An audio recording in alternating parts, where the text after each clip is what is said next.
Well, thank you very much for that introduction. The all these years part kind of got to me a little bit, but I guess that's a fact of life sometimes.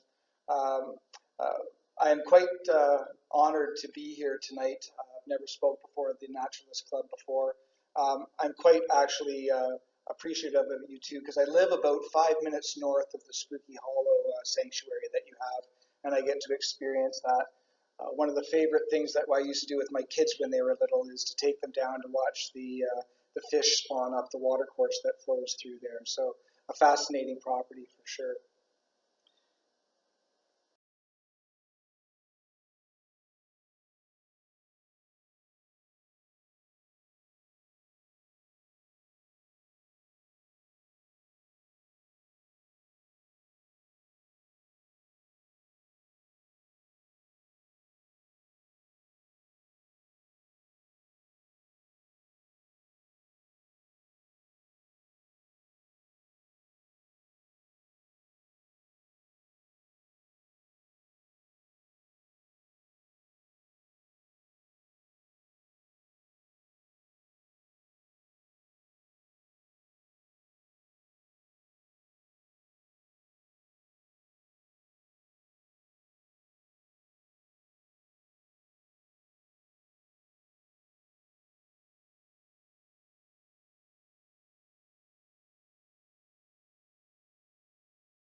So I just want to give you a highlight of what I'll be speaking about tonight.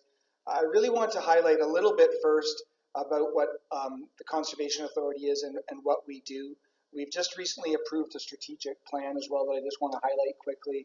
And then I'll get into really the history of the project, where we've come from, what we've done, and really what we hope to be doing moving forward with the project over the next number of years.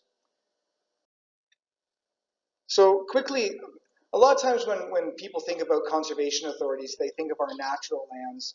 But it's important to note that conservation authorities are those watershed-based local management agencies that are looking after the water and other natural resources. And again, the aspect of this is that it is a partnership between the municipalities and the conservation authorities. In years gone by, it was a partnership with the province as well. And we certainly still get some funding from the province, but that partnership aspect with the province is not as it was in the past. There are 36 conservation authorities in Ontario, Hamilton being one of those, and we're established under the Conservation Authorities Act. It's important to note that we are our own entity. We have our own board of directors that are appointed by our member municipalities. So again, just to highlight, these are the 36 conservation authorities that we have within Southern Ontario. There are 4 in the north as well. But here is Hamilton at the head of the lake. We are one of the smallest conservation authorities in Ontario compared to, say, the Grand, Upper and Lower Thames, that sort of thing.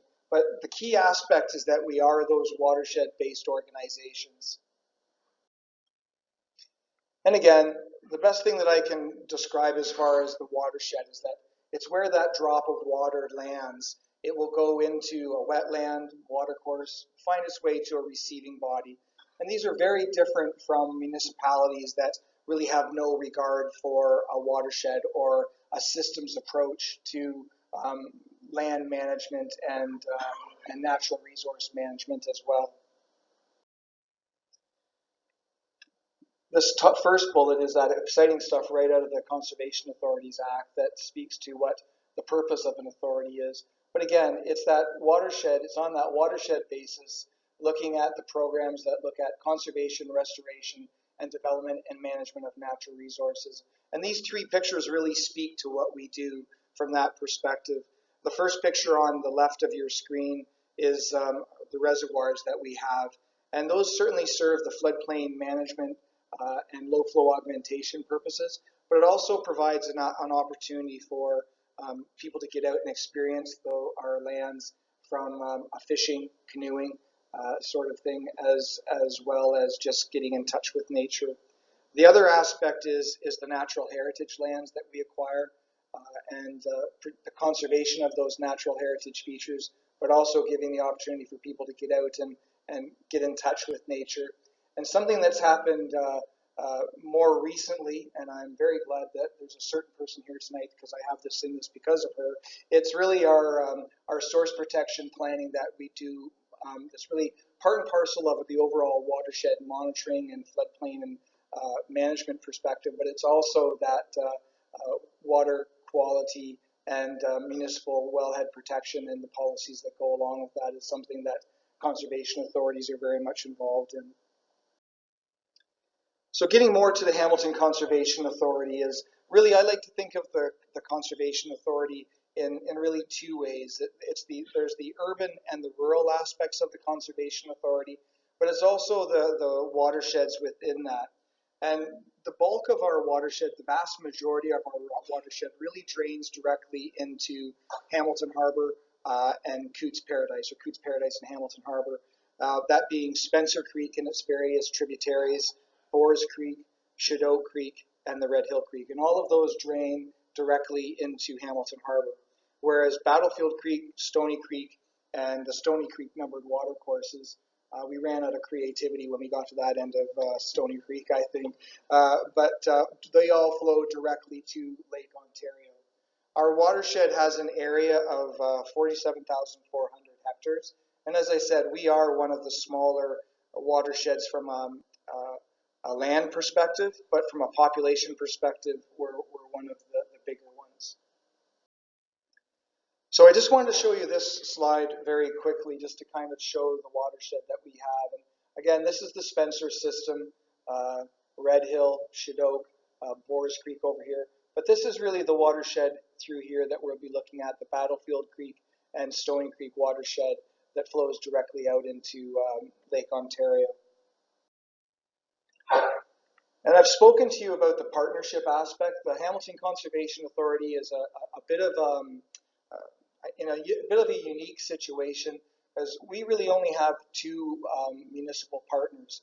The bulk of that is the City of Hamilton is our main partner at, I think, 99.7%, with the Township of Puslinch at the top end being the smaller portion, though a very important portion from a headwaters perspective as it relates to Spencer Creek and Fletcher Creek.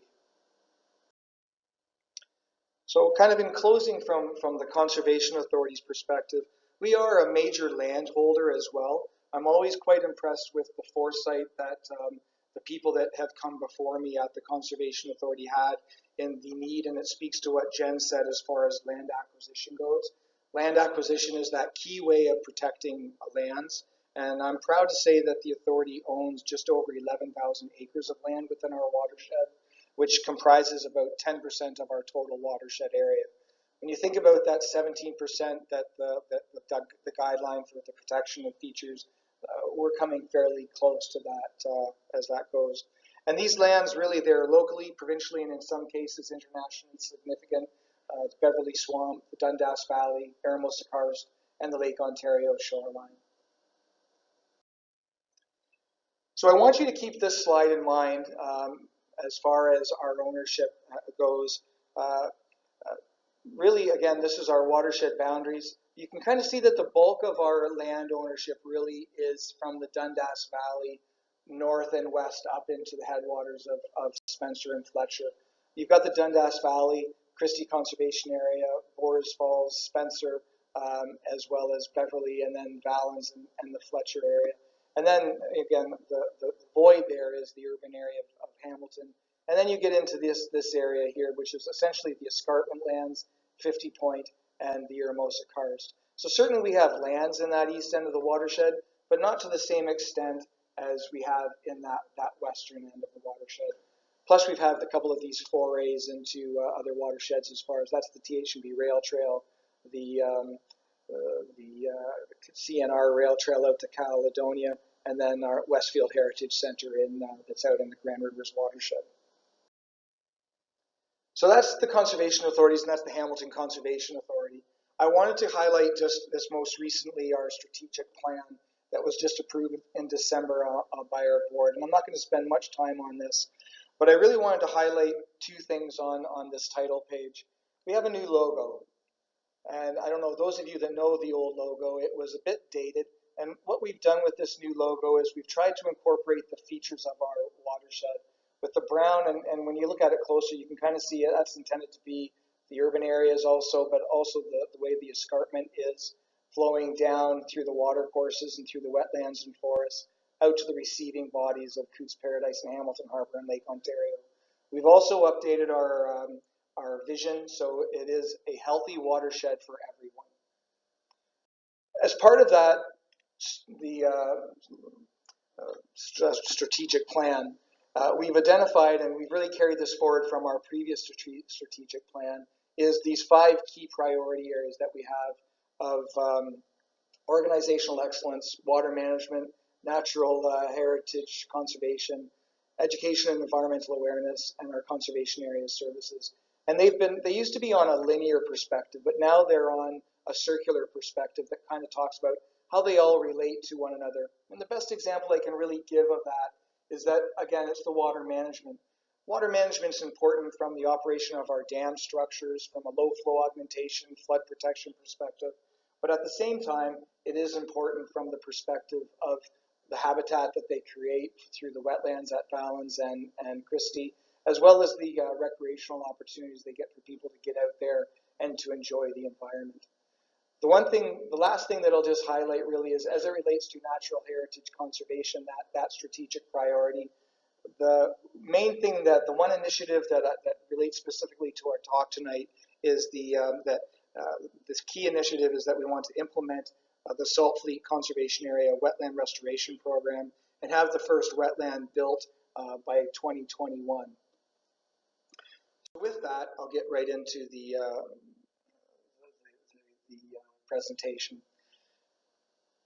Really, where this came from was as a result of an environmental assessment that was done in 2011. And that environmental assessment was done because people came to the authority. They were having erosion problems in their backyards. They were having flooding problems. And they wanted us and the city to see if we could find a solution to fix a lot of those problems that we had. So we undertook an environmental assessment at that point in time. And typical of any environmental assessment, we looked at alternatives, from a do-nothing alternative to a number of other alternatives, and tried to determine which way was the best way to move forward.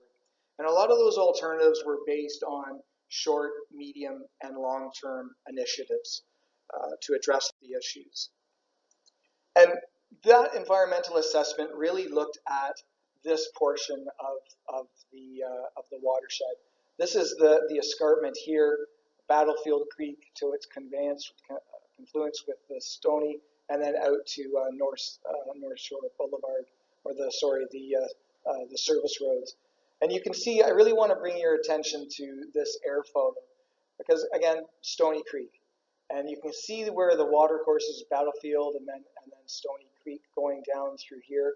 You can just see how constrained they are. That area was built in a time when there really wasn't much in the way of land use planning from a watershed or a natural heritage system perspective, that the water courses at that time were something to be overcome as opposed to be accommodated within the development. And the air photo here plainly sees that approach to things. So you can kind of understand that specifically within this area, there's a number of properties and subdivisions within that the rear lot line is the water course going through somebody's backyard. And the backyard is from where I'm standing to not even the wall on the other side of the room. So not a lot of room. And you have to understand that water courses want to move. They meander, they go back and forth. And through here, it's pretty straight. The water comes off the escarpment and it flies down those water courses from an erosion perspective. And there's also the flooding issues. So we came up with some alternatives at the time, and I'll just highlight, these are just 4 examples of some of the alternatives that were identified as preferred options. And they were all in situ solutions, where there was an identified problem in a location, and the proposal was how to fix it. And again, you're looking at existing bank protection, grading the features, trying to create fish habitat, realignment of the water course. But the thing I really want to bring your attention to is the cost. So for these 4 examples that I have here, the cost for those 4 samples is over $2 million. Fair amount of money, and that's just for those 4 locations. That doesn't include all of them that were done. So ultimately, the environmental assessment was done, but it was never implemented. And there was 2 main reasons for that. Is the cost was certainly one of them. The other issue was that of the private lands. A lot of the solutions that we had would have taken place on private property. So you either had to arrange an easement on those lands, an acquisition of those lands, and so it proved to be quite difficult. So as I say, that 2011 EA was not implemented. So around this time, shortly after, the authority had a new CAO come online. Christopher Vegman was our new CAO at the end of 2012. And as part of his direction from the board of directors, the mandate that he was given, and I want you to remember the slide of the land acquisitions that we had and how the prevalence was on the west end of the watershed. His direction was to come up with a program to increase our presence within the east end of our watershed. So he was charged at that time to staff, how can we do this? At the same time, we were also approached by the Heritage Green Community Trust, which is a local fundraising arm and they had assisted us with the Iramosa Karst acquisition and development. They came to us at the same time saying, you know, we have some money available. It has to be spent within this geographic area. Do you have any ideas for how we could potentially use this money? So really what we did is we went back and we looked at this environmental assessment and what its recommendations were. But we also went farther back in time to look at previous studies as to what was happening in this watershed and what was proposed. And we came up with some studies at that time that actually proposed an actual reservoir up in this end of the watershed to address downstream flooding and erosion, similar to something that we built at the Christie Reservoir or Valens. Now, the days of building dams in Ontario is essentially over with, thankfully, I think. But we also looked at this as, is there a way we can have a more natural response or a natural solution to the creation to address those downstream flooding and erosion issues? So what we did is we looked at the characteristics of the watershed. And when you look at Stoney Creek has an area of about 5,116 acres. Of that, 4,000 acres is located above the escarpment. Battlefield Creek is the same sort of thing, where it has a total area of 1,936 acres. 1,236 of that is above the escarpment. So within this area, you've got about 5,200 acres of land, as opposed to the minimal that's down here, or representing about 75%. So again, that got us to thinking, is there a way that we can perhaps recreate some of the wetlands that were located in this area and have a net impact on protecting and reducing the risk of flooding and erosion downstream? With this slide, I just want to bring to your attention kind of the existing conditions. This is our land ownership in the area at around 2013. And with that, you know, you have the Vinemount Swamp, which is a big, nice, beautiful, provincially significant wetland. You have some forest cover in through here. But other than that, there's not much up there from a natural heritage perspective. Historical agricultural uses, a lot of rural residential coming in as well. And you can see a lot of the water courses in through here have been manipulated so that they're straight. So we got the idea again. We have the potential for some money. We know that there is the potential to store water within this area. And there's also some potential to, as I've said before, put the wiggle back in the water course so they're not straight, to get those meanders into place. So we came up with this program idea. And at this point in time, it was really an idea that I had and Christopher Thiglen had, that we felt this could work, but we didn't have any engineering data to support us that it could work. But we came up with this watershed restoration program. We took it to our board of directors, and they approved us as a way to move forward.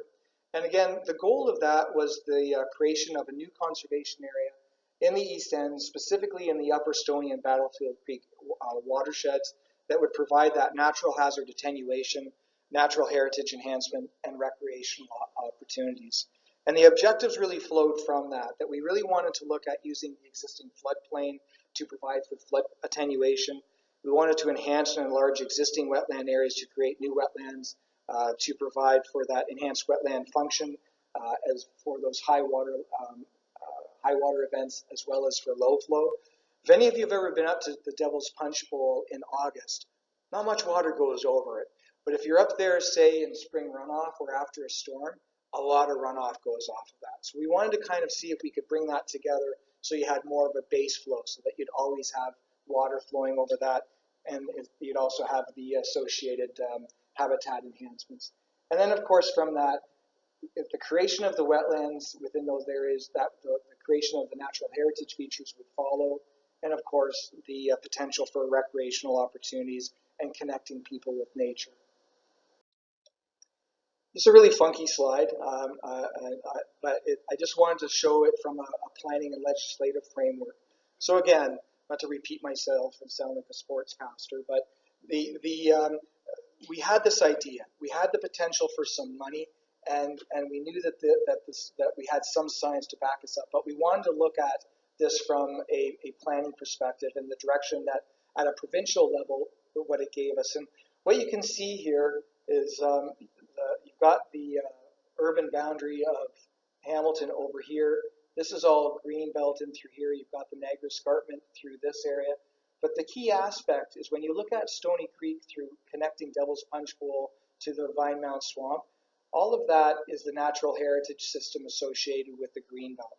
So we had some specific policy direction that said, you know, within this area, there's a real potential to enhance and to build upon that existing natural heritage system as identified, and to potentially connect some of these natural features along the escarpment up to the Vinemount Swamp.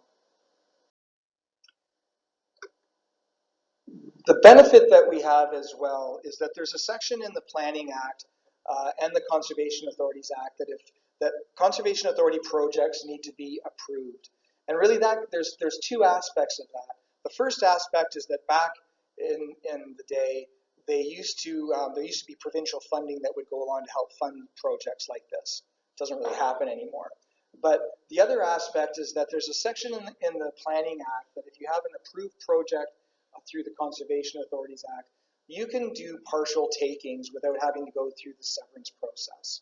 So that if we went up to a landowner and said, look, we'd like to get your back 40, but we want you to keep your lands at the front, the workable lands, your residence, we could do that without going through the formal public severance process. So it's a really important tool from a land acquisition perspective, and we obtained that provincial approval from the minister at the time. So again, you've seen this slide before as far as the areas that we're looking at, and the solutions were in this area before. But I wanted to show you some of the problems that we had within those areas, just to give you an idea of what it looks like. And again, this is the area that's just on Stoney Creek, that's just south of Queenston Road. And again, it speaks to the condition and how this ravine feature has been treated over the years. You've got the infrastructure in place here. You can see the eroded banks.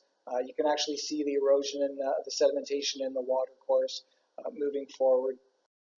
You can also see, again, this is a great example of, you've got a parking lot immediately at the top of bank of the water course here, an extremely steep bank that's eroding, and again, you've got the erosion and sedimentation taking place as shown by the water, and this is just downstream of the Devil's Punch Bowl below the escarpment.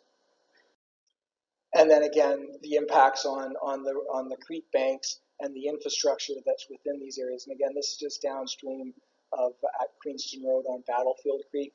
You can see the fact that is certainly not a stable slope. You've got the culvert that's been torn out, and again, the evidence of the sedimentation within the water course. So what we did, and again, we had this idea, we had this funding.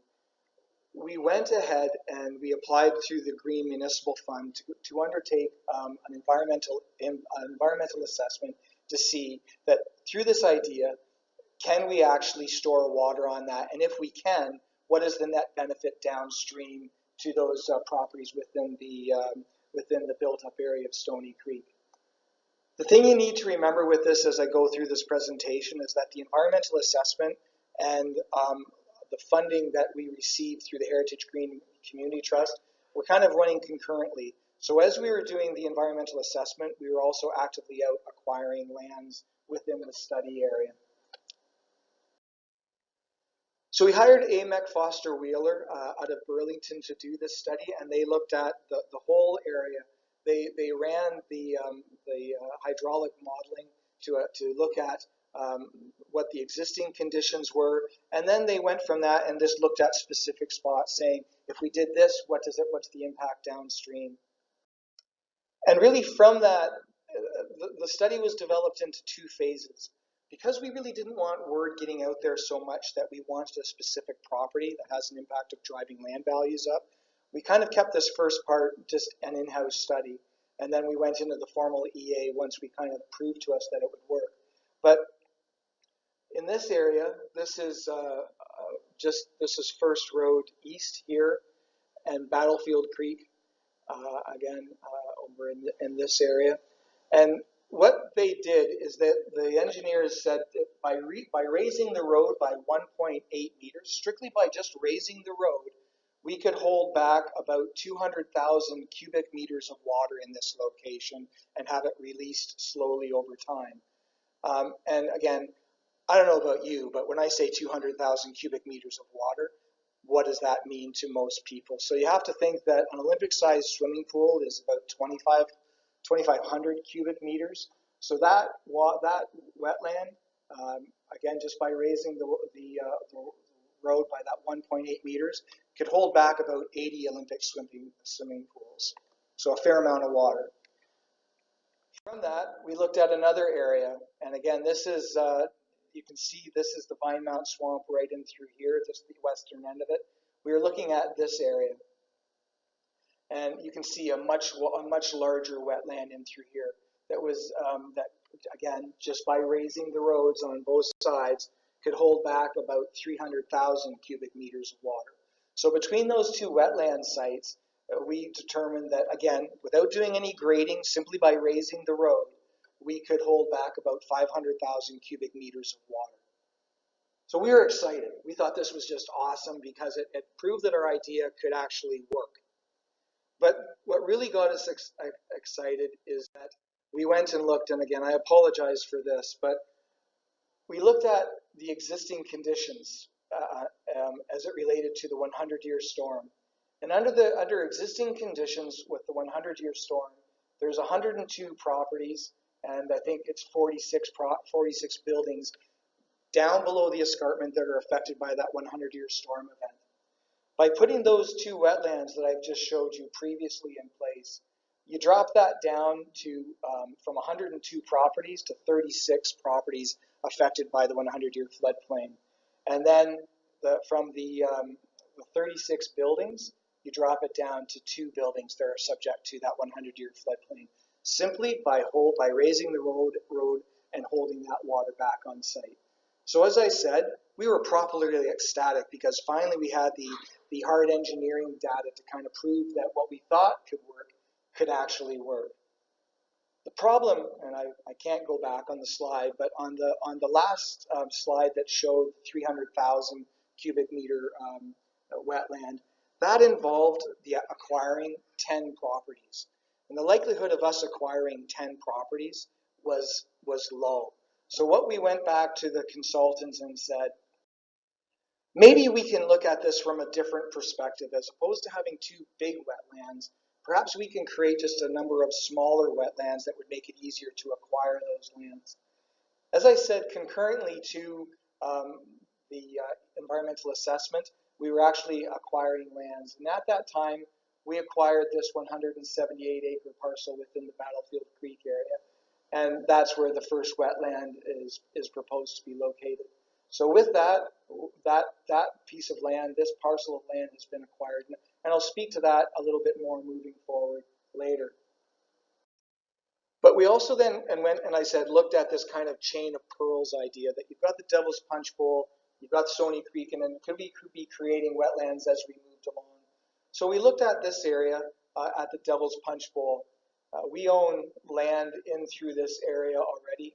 There's some acquisition that would be required here to build out the whole wetland. But this was one of the other wetlands that was identified for the potential for one of those chain of pearl wetland areas.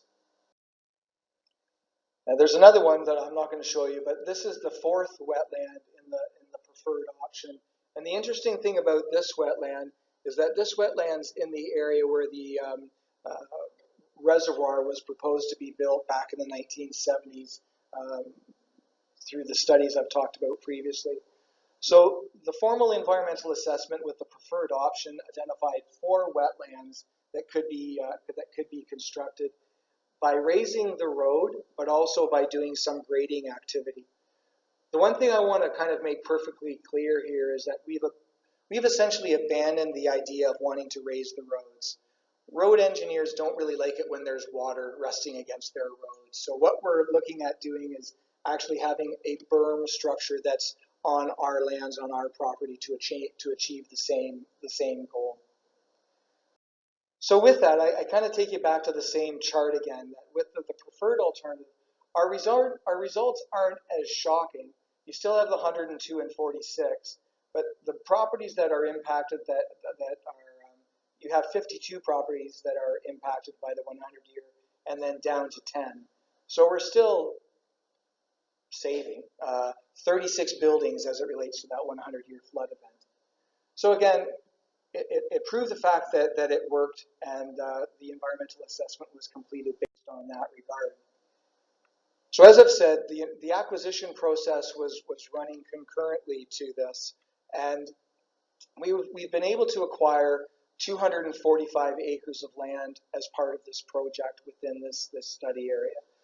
The funding that we've received as part of this, we received $2 million from the City of Hamilton, $2 million from the Heritage Green Community Trust, $500,000 from the Hamilton Conservation Foundation, and $250 from the authority. So we had in our land acquisition budget, strictly for this project, not for any other acquisition within our watershed, $4.75 million.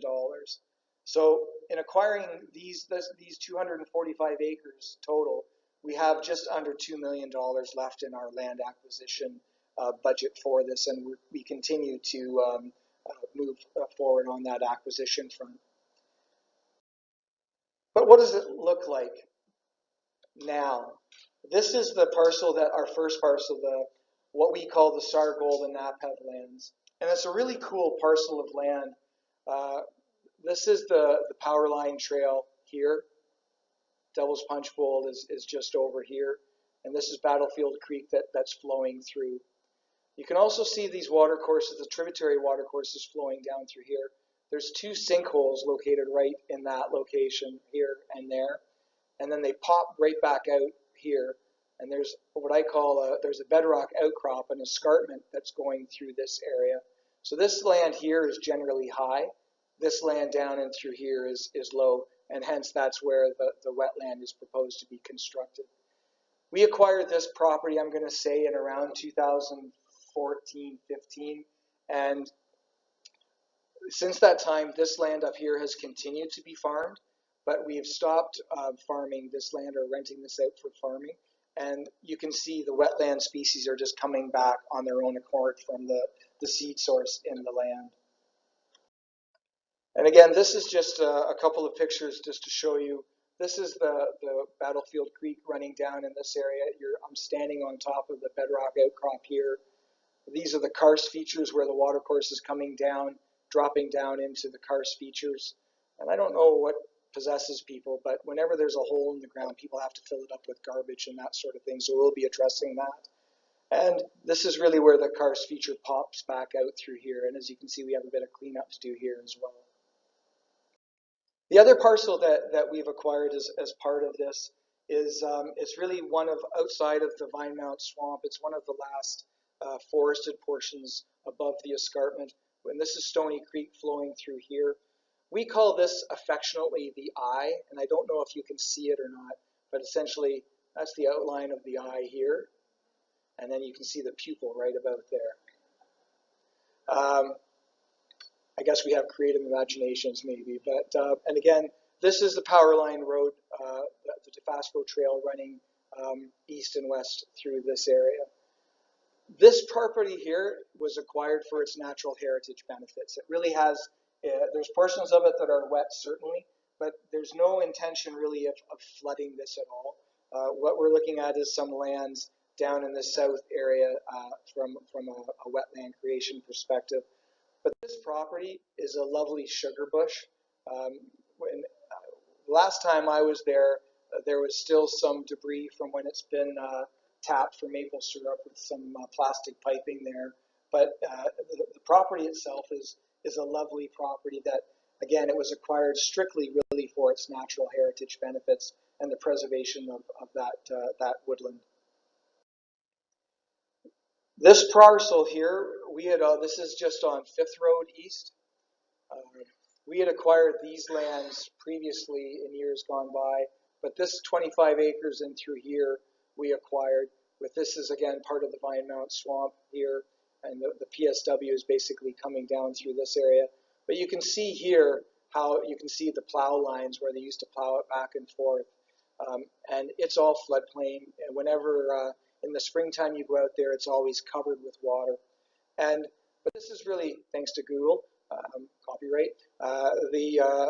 This is what it looks like. And after about 2 years of it just being left alone, you can see the wetland plants, the sedges that are coming up just in its place.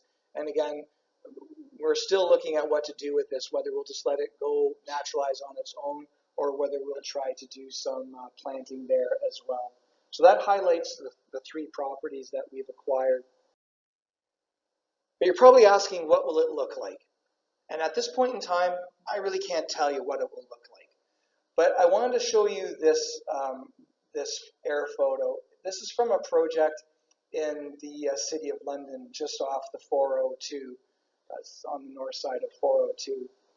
And this is the same type of a project idea where they were looking to kind of create wetland type features to allow those areas to fill, to address some flooding issues. And we've been there. It's a cool facility, but with no disrespect intended to any engineers in the audience, it's really engineered. They have these nice islands that are in here, but they're very symmetrical. There's no natural features to them at all. You can even see there's still a fair amount of straight lines into it. So I kind of see it as a mixture between a stormwater management facility and a wetland, but they ran into some problems with some of the design, and I think what this speaks to a large extent is the cost of fixing mistakes of the past. It's better to preserve things in place than it is to try to create them, but sometimes we have to. But you can see, where they put the wiggle back in the water course on this one side. You've got the islands. The one problem that they faced with this is the intention is the water comes down through here, it reaches a point, and then it backflows into this pond. And they had it all planted, a lot of nice features from basking logs for turtles.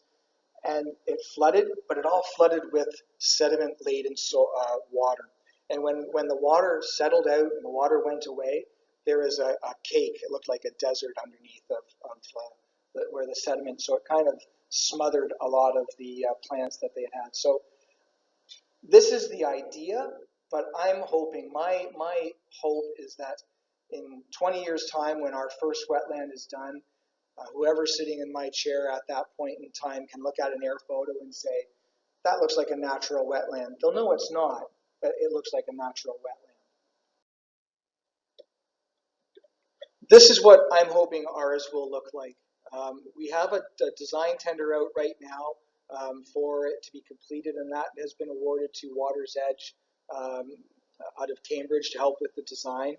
Again, the intent is for the wetland to look and function as a natural wetland with minimal, if any, manipulation. We really don't, it's not from our perspective, it's not a dam. We want it to function as a wetland, and we want it to mimic those existing features that are adjacent to these areas while meeting the requirements of the Environmental Assessment Act. So our next steps really are to continue with the land acquisition process. The detailed design for that first land will be done by the end of this year, December of 2019, and we'd be looking to go to construction of that first wetland in 2020, with hopefully having it completed by 2021. So with that, I'm happy to answer any questions, and again, I thank you for having me here tonight.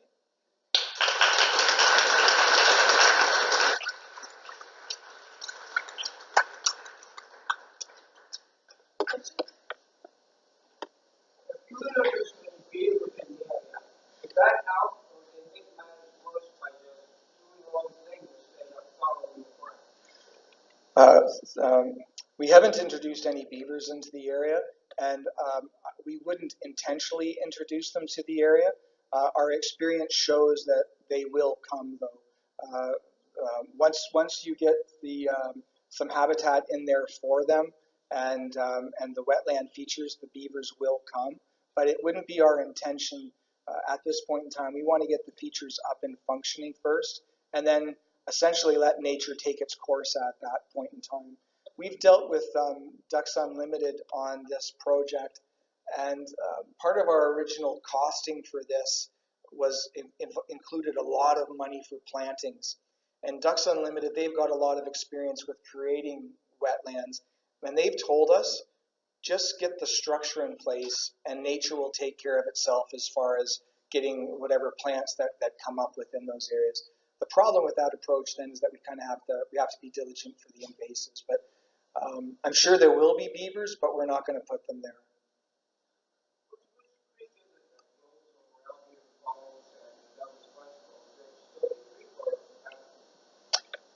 No, the over Albion Falls, that's Davis Creek. That's part of the Red Hill Creek system.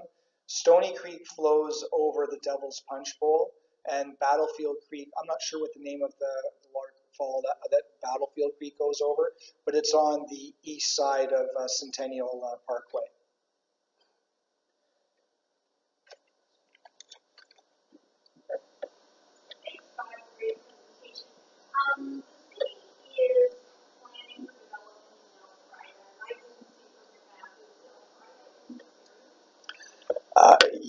Yes, it is. At the very top end of the Stoney Creek watershed, there's a portion of the Elfrida planning area that's within that. Um, it doesn't really affect this project because we're really looking at that corridor between Devil's Punch Bowl and the Vine Mount Swamp.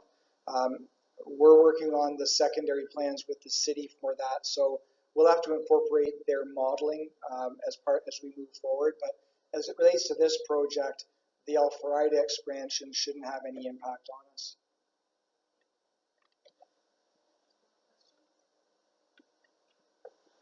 What is that public access we built to these wetland features? That's a great question, thanks. The intention really is to incorporate public access to the greatest extent possible.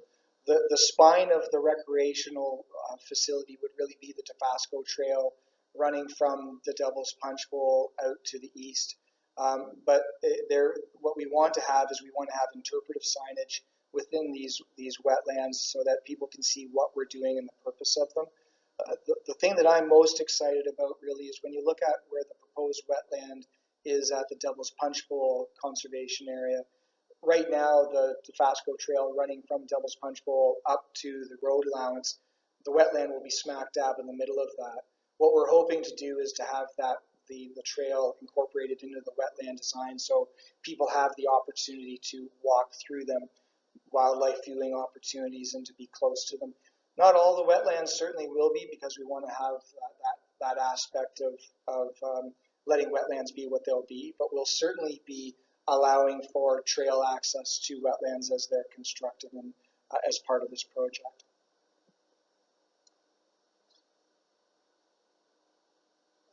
That's wonderful. Thank you very much.